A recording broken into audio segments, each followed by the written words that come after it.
Musical numbers are an integral part of creating a fantastic musical. When the songs are bad in a musical, it can make the whole movie suffer. Good ones are absolutely mesmerizing from a song perspective, from a story perspective, just from an everything perspective. A good musical number can fully immerse you into the world our characters live in. A lot of them are super catchy, and I end up constantly listening to them on my phone. So I decided I wanted to rank my top 10 favorites today, only to realize that 10 isn't nearly enough. So I'm going to rank my top 20 instead. There are two rules to this ranking. One, no Broadway musicals allowed. I feel like if I talk about musicals no one's ever heard before for 30 minutes, it'll be boring. Two, no movie/show can have more than one song. I'm not going to play these songs while I'm talking because I think it's a little distracting. I will, however, leave a playlist in the description below of all the songs I talk about today.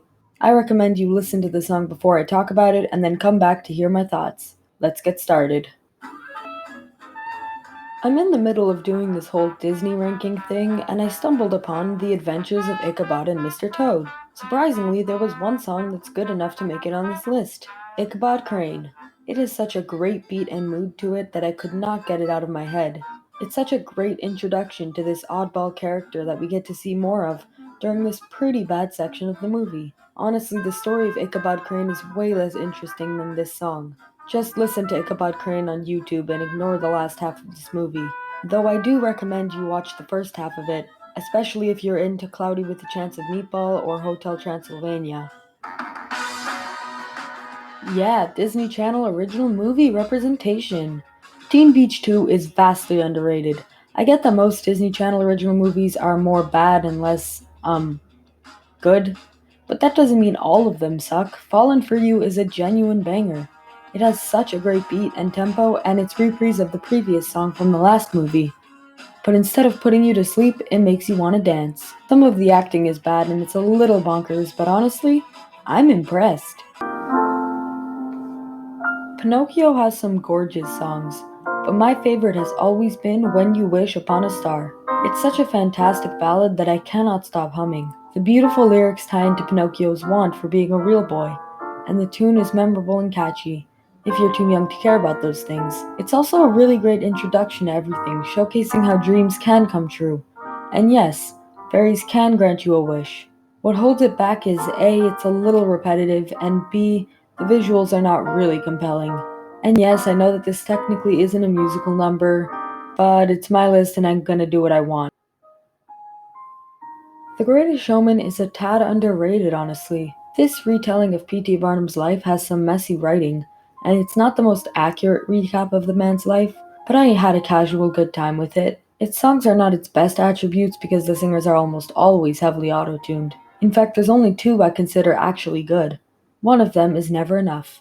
This is an insanely powerful song, showcasing the raw power of Jenny Lind's vocals and her incredible range. All uncertainty that she was going to be mediocre or even bad is lost in this unforgettable gem. It also showcases some foreshadowing later on how she, spoiler, spoiler, spoiler, kisses P.T. Barnum later in the movie. It has a little bit of a slow beginning, but that just adds to the triumph of the end. You're the One That I Want is one of the best dance musical numbers of all time. It showcases Danny's spastic yet macho nature all at once, and Sandra Dee's newfound spunk. It's a duet with fantastic harmonies and an absolutely banging instrumental. And it's a musical that finally cements Danny and Sandra Dee as a couple. But of course, this song is the culmination of the movie's biggest problem. Sandra Dee completely changes herself for Danny. I mean, it's not a huge deal because most of the time I'm listening to these songs on Spotify and not during the movie, but it holds this great bop back quite a bit. I'm not really a big fan of the original Mamma Mia. It has an okay story with an okay execution. Everything about it is pretty much okay. The sequel, of course, was much better with generally better songs and better writing, so it surprisingly found itself on this list. Mamma Mia, Here We Go Again is a great continuation of everything that's been going on. Throughout the movie, it's been clear that Donna can fix pretty much anything in her life with a song, which is kinda questionable, but whatever. It makes Donna happy to sing and dance, but she just isn't feeling it right now. So the song is instead an anti-love, which works wonders. But besides being great to the story, this song is genuinely terrific. The random electric guitar riff at 1 minute and 30 seconds in is surprisingly a great addition, and Lily James has a fantastic voice that is not ruined by autotune. I had only previously seen her in Yesterday, and she didn't sing at all in that, so I'm glad she got a chance to show her talents here. Definitely give this one a listen.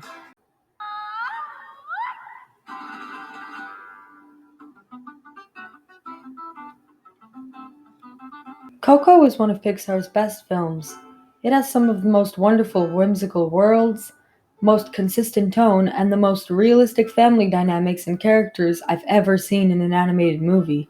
I had a lot of good songs to choose from here, but honestly, nothing can beat Un Poco Loco. This hybrid of Spanish and English lyrics works wonders for portraying the Land of the Dead's fantasy like nature. It's also a really joyful tune and strays heavily away from the Broadway classic, instead delivering us a fresh, rich song coupled with fantastic instrumentation and great story relevance. Since this is the moment where Hector and Miguel start to form a genuine bond, go check out this movie if for some reason you haven't. I finally saw the Newsies on Disney Plus. Not the Broadway musical, I've seen that. The movie. There are some incredible songs, but none of them beat out The World Will Know. It's a little bit boring, I'll be the first to admit, but once the group calls out society, the song kicks itself into high gear. It's got an energetic feel to it while simultaneously being crucial to the story. Plus, it perfectly balances screaming and singing, and it includes some of the most creative harmonies on the list. It's a very catchy tune and makes me get out of my seat and dance in a way that few musical numbers can do. The dancing choreography and lyrics are hypnotizing and deep. It's a great song that's held back a little bit because of their accents. Other than that, it's fantastic. The Lion King doesn't have that many songs, but they're all good to great. My favorite has always been Hakuna Matata. It's got some great instrumentals that complements the surroundings Simba has encountered after running away. I especially like the addition of the excessive amount of woodwinds because it makes the surrounding feel like a jungle, which is wildly different than the savannah he left. I've heard people say that it's useless, but to me, the song is the most important, showcasing how Simba is giving up on his responsibilities to go live with Timon and Pumbaa, who are extremely carefree and only live in the present. It beautifully sets up the next step in his character arc, which is accepting his duty as the king and understanding that he needs to be responsible to his kingdom and can't just live in the present. There's so much to talk about this movie, and I will do so in a later video. Just know that this song is one of the catchiest songs ever, and I think the fact that I have it at number 12 has less to do with it and more to do with how great the other musical numbers are. Why is Moana perceived to be this epic masterpiece? The story is very cookie cutter Disney, the MacGuffin portion is genuinely really standard, and overall, I don't really like Te as a villain, despite his design being out of this world. Honestly, every character in this movie deserves a better movie. But never mind all that, how are the songs? Well, much like the story, a lot of the songs are cookie cutter Broadway tunes, with the exception of We Know the Way. This discovery of Moana's ancestral background feels like an exploration of Polynesian culture. Much like Coco's songs, We Know the Way is sung partially in a Polynesian language. It's also a very different song, which is owed to the grand chorus and the rich verses that are perfectly balancing on the nose and deep. I also think that the visuals with the water and the ancestors arriving on a boat is great. This scene fully embraced the rich culture of these people, and it's a great song because of it. I wish the rest of the movie had done this, but oh well.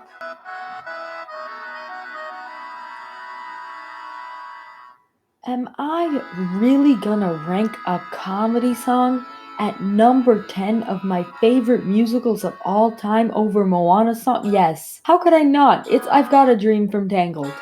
This absurdly bonkers song drives me in every single time. I love all the characters and their bizarre dreams. I don't really know where it was going at first, but honestly, I had a blast. It's more fun to listen to than the other ones higher on this list, but A, it happens and then it's forgotten about the rest of the movie, and B, it hijacks the film and is ultimately kinda useless, kinda like Shiny. Still, it's bonkers and catchy as hell. The Hunchback of Notre Dame is what inspired me to make the Renaissance video, and to a lesser extent, the ranking of the Disney movies I'm in the middle of doing right now. It should come as no surprise that the movie is great, despite its problems. While I think that the main villain Frollo is pretty overrated, Hellfire is the best component he has. It's a rich song showcasing how Frollo has completely lost his sanity after falling in love with Esmeralda. It shows he doesn't really care about her and sees her only as an object for his enjoyment, which contrasts with Quasimodo, who loves her for her heart. He blames the girl for infiltrating his mind and poisoning his thoughts. He can't accept the fact that he's a creepy stalker that no one would ever want to be with. The visuals grow in intensity as Frollo slowly admits his true intentions with her, from the beautiful chapel opening, to Esmeralda appearing in the fire, to the red hooded figures. What could I even say? It's pretty much flawless. The beginning is a little slow, but honestly, I don't really care. It's a phenomenal villain song in every way. Mary Poppins has a lot of memorable songs, but the one that always stuck out to me is the very first one, A Comical Poem. It starts off as a lighthearted comedy, sure, but slowly grows into a mysterious, cryptic song that makes you question the events that will proceed. The slow pauses Mr. Dawes makes while explaining what he senses perfectly sets up the following scene of Mary Poppins appearing in the bank's home, and it's a really good cliffhanger if you're watching the movie for the first time. I wish it had a little bit more to do with the overall story, but for the most part, it's a jam to listen to and laugh at. To the disappointment of some, I have mentioned in my Renaissance video that I don't particularly adore Beauty and the Beast. Even though I still stand by that, I do kind of feel bad because it's still a fantastic movie. Perhaps I have been a bit ash on this movie, so allow me to fix that. Be Our Guest is a phenomenal dance song that gives life to the castle. Again, I've heard people say that it's useless, but again, it's crucial. After a ton of scenes showing how the castle is this terrifying place, it's relieving to see a castle in a completely different light. It's catchy, it's over the top, it's beautiful, it's atmospheric. I was shocked to see how fun this song is while also providing some relief to the audience. There, I complimented Beauty and the Beast. I hope you're happy. Sorry, the pop culture references are just oozing through me today. Prince Ali is fabulous. Like a lot of my top 10, it's really over the top and big with some really great visuals. Part of the reason why it's so good is because it's animated, which I think is why the 2019 remake is stupid, but I've already talked a lot about that. It feels like the segment is moving a million miles an hour, which I think is intentional to showcase the raw power of the genie, something we don't really get to see often during the course of the movie until the end. Plus, the song is really important for the character study of Jasmine, since in both versions of the song she rolls her eyes when Aladdin arrives, telling the audience she's not superficial. Just like I've Got a Dream, there's so many background Easter eggs you'll inevitably find if you watch it enough times. Let's hope people start giving it the respect it deserves. Now we're really getting into the masterpiece level. Princess and the Frog is a very underrated film. It's bursting with flair, style, and personality, along with one of the best Disney princesses ever. Nowhere is this more evident than in her song, Almost There. The song accomplishes so much in 2 minutes and 43 seconds. It shows us how strong her work ethic is and how she's determined to build a restaurant while taking no shortcuts. It shows us a beautiful style of animation that lets the characters move at a brisk pace. It grows from a small I Want song to a quick dance number that's hypnotic to watch. Give it a listen, it's great. And then after you're done that, maybe revisit this movie. This is my favorite villain song ever. But how could you blame me? Poor Unfortunate Souls is just such a bombastic, intense tune that I had to include it in my top 4. The lyrics explain the central conflict in a way that's not in your face. Ursula delivers a fantastic vocal performance that you can't help but be intimidated by, and she cements herself as a brutal antagonist during the tune.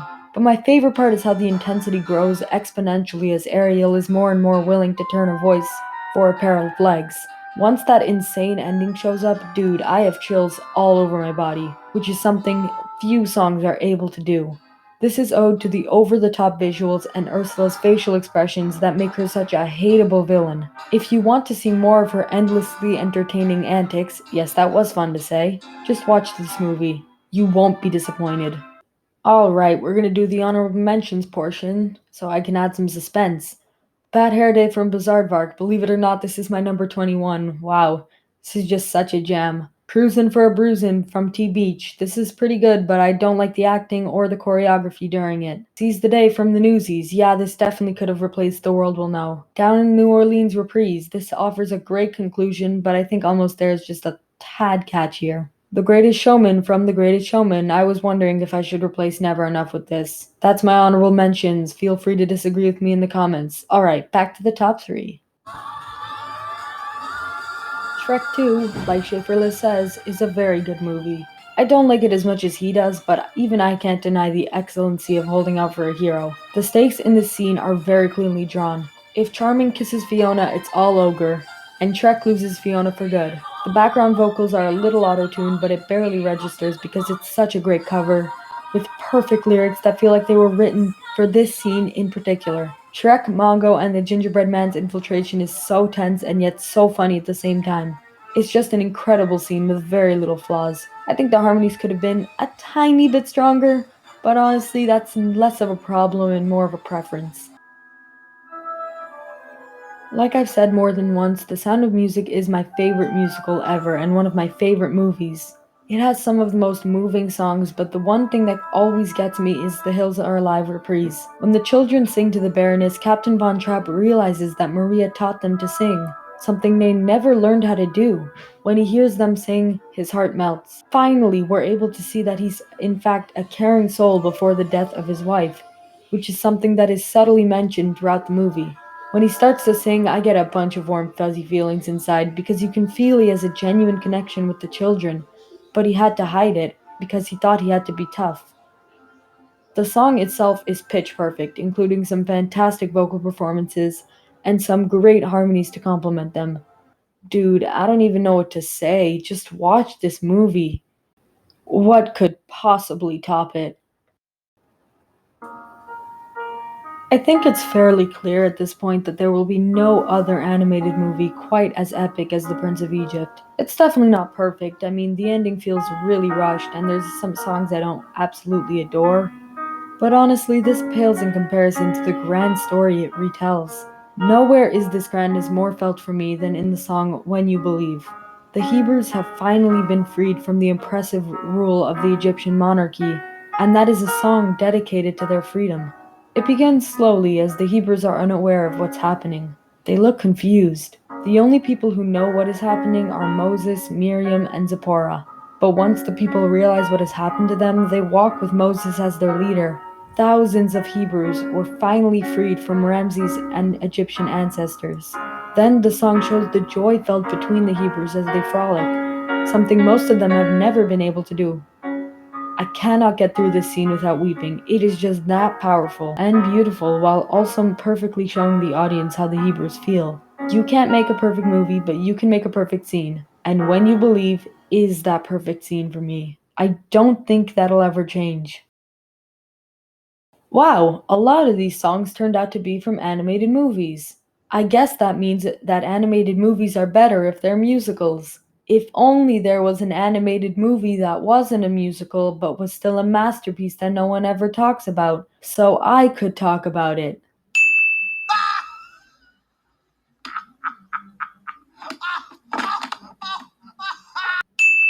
Oh yeah, that's the one.